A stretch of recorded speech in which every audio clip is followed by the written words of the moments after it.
آئین میں 26ویں ترمیم کے تحت آئینی بینچ کی تشکیل کے بعد اس کے نئے سربراہ جسٹس امین الدین خان سپریم کورٹ کے چیف جسٹس سے زیادہ طاقتور اور بااختیار ہونے جا رہے ہیں، اور یہی وجہ ہے کہ نئے چیف جسٹس یحییٰ آفریدی نے یوتھیا قرار پانے والے جسٹس منصور علی شاہ اور جسٹس منیب اختر والی لائن لینی شروع کر دی ہے۔ یاد رہے کہ جوڈیشل کمیشن نے 5 کے مقابلے میں 7 ووٹوں سے جسٹس امین الدین خان کو آئینی بینچ کا سربراہ مقرر کیا تھا۔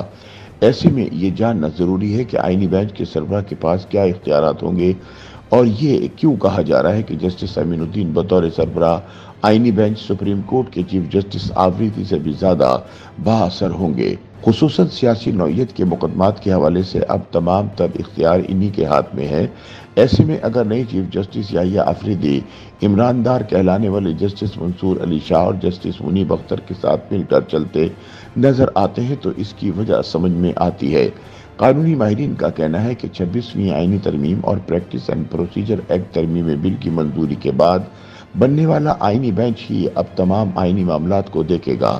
خصوصاً جن معاملات میں آئین کی تشریح مطلوب ہو۔ ایسے میں بادی نظر میں آئینی بینچ اب سپریم کورٹ آف پاکستان سے زیادہ بااختیار اور طاقتور ہوگا۔ سندھ ہائی کورٹ بار کے سابق صدر بیرسٹر صلاح الدین کا اس حوالے سے کہنا ہے کہ جن کیسز میں حکومت یا برسر اقتدار جماعت کا مفاد ہوگا وہ آئینی بینچ کے پاس جائیں گے۔ ان کیسز کی ججوں میں تقسیم کا فیصلہ بھی بینچ کا سربراہ کرے گا، چنانچہ وہ تمام کیسز جو حکومت کے لیے اہم ہوں گے ان میں بنیادی کردار آئینی بینچ کے نئے سربراہ جسٹس امین الدین کا ہی ہوگا۔ اس حوالے سے یہ بھی پتہ چلا ہے کہ چیف جسٹس یحییٰ آفریدی، جسٹس منصور شاہ اور جسٹس منیب اختر نے حکومت کو تجویز دی تھی کہ سپریم کورٹ کے تمام ججز کو باری باری مخصوص عرصے کے لیے آئینی عدالت کی سربراہی دی جائے تاکہ پک اینڈ چوز کا الزام نہ لگایا جا سکے، لیکن جوڈیشل کمیشن کی اکثریت نے اس تجویز کو رد کر دیا تھا۔ اس حوالے سے بیرسٹر صلاح الدین کا کہنا تھا کہ اگر حکومت کو سپریم کورٹ میں اتفاق قائم رکھنا تھا تو تمام ججز کو سینیارٹی کی بنیاد پر نامزد کیا جانا چاہیے تھا۔ ویسے بھی عجیب لگتا ہے کہ ایک جج خود ووٹ ڈال رہا ہو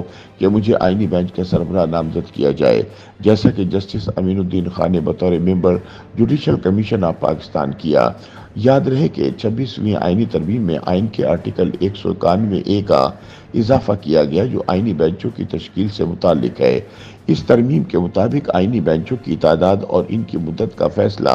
جوڈیشل کمیشن کرے گا، جو آئینی بینچوں میں تمام صوبوں سے تعلق رکھنے والے ججز کی برابر نمائندگی کو یقینی بنائے گا۔ تو سوال یہ ہے کہ کیا پھر بھی آئینی بینچ کا سربراہ چیف جسٹس آف پاکستان سے زیادہ بااختیار ہو سکتا ہے؟ اس کے جواب میں آئینی ماہرین کہتے ہیں کہ ایسا ہی ہے، کیونکہ اب صحیح طور پر بااختیار صرف آئینی بینچ کا سربراہ ہی ہوگا، کیونکہ سیاسی اور آئینی تنازعات میں ہی قانون کی وضاحت کرنا ممکن ہے۔ ان کا کہنا ہے کہ سپریم کورٹ کے اختیارات میں سے ایک جوڈیشل نظر ثانی کا اختیار ہے جو اس بینچ کے پاس ہوگا، ایک ایسے وقت میں جب 26ویں آئینی ترمیم کے بعد عدالت عظمیٰ میں سینیارٹی میں نمبر 3 پر موجود جسٹس یحییٰ آفریدی کا چناؤ ملک کے نئے چیف جسٹس کے طور پر ہوا تو آئینی بینچ کے سربراہ کی نامزدگی نے عدلیہ میں تقسیم کی باتوں کو مزید ہوا دے دی۔ عمران خان کے لیے ہمدردی رکھنے والے تجزیہ کار مظہر عباس بھی عدلیہ میں تقسیم کی باتوں سے متفق دکھائی دیتے ہیں۔ مظہر عباس کے مطابق موجودہ صورتحال میں سپریم کورٹ میں واضح تقسیم نظر آ رہی ہے۔ یہ تقسیم قاضی فائز عیسیٰ سے پہلے بھی موجود تھی، ان کے زمانے میں بھی رہی اور اب بھی یہ تقسیم ختم ہوتی نظر نہیں آ رہی۔ حال ہی میں ہونے والے جوڈیشل کمیشن کے اجلاس کے دوران چیف جسٹس یحییٰ آفریدی نے کہا، سب لوگ اپنی رائے کا کھل کر اظہار کریں، لہٰذا اختلافات بھی سامنے آئے، جن میں آئینی بینچ کے سربراہ کی نامزدگی کے حوالے سے تحفظات تھے۔ اب اگر اس معاملے پر جسٹس منصور علی شاہ یا منیب اختر کے ساتھ چیف جسٹس آفریدی بھی کھڑے ہوں تو یہ حکومت کے لیے کچھ اچھی خبر نہیں ہوگی۔ تاہم معروف تجزیہ کار سہیل وڑائچ اس حوالے سے کہتے ہیں، جوڈیشل کمیشن کے اجلاس میں جسٹس امین الدین خان کی بطور آئینی بینچ کے سربراہ نامزدگی کا فیصلہ اکثریتی ووٹوں سے ہوا تھا۔ اس حوالے سے حکومت کے لیے پریشانی کی بات اس لیے نہیں کہ وہ 26ویں ترمیم کے ذریعے ایسے مسائل کا حل تلاش کر چکی ہے۔ ان کے مطابق حکومت یہ بھی پہلے سے جانتی تھی کہ جسٹس منصور شاہ اور جسٹس منیب اختر کی طرح جسٹس یحییٰ آفریدی بھی ان کے ساتھ کھڑے نہیں ہوں گے۔ سہیل وڑاج کا کہنا ہے کہ 26ویں آئینی ترمیم لانے کی بنیادی وجہ بھی یہی تھی کہ عمران دار ججز کو کارنر کیا جائے، اس لیے اعلیٰ عدلیہ میں ججز کی تعداد تقریباً دوگنی کر دی گئی تاکہ یوتھی ججز کی اکثریت کو اقلیت میں تبدیل کیا جا سکے۔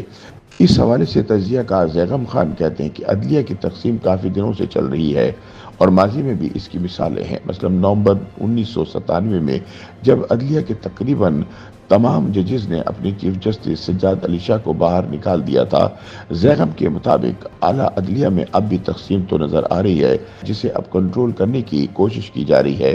بڑا مسئلہ یہ ہے کہ فوج کے ہاتھوں استعمال ہونے والی عدلیہ سیاسی آلودگی کا شکار ہو کر اپنا ایجنڈا آگے بڑھانے لگی گئی ہے، لہٰذا 26ویں آئینی ترمیم کے ذریعے سپریم کورٹ کے ہاتھ پاؤں باندھ دیے گئے ہیں اور تمام سیاسی تنازعات کے حل کی ذمہ داری آئینی بینچ کو سونپ دی گئی ہے، جس کا سربراہ ہمیشہ حکومت کی مرضی سے ہی لگے گا، لہٰذا سیاسی عدم استحکام بھی ختم ہو جائے گا۔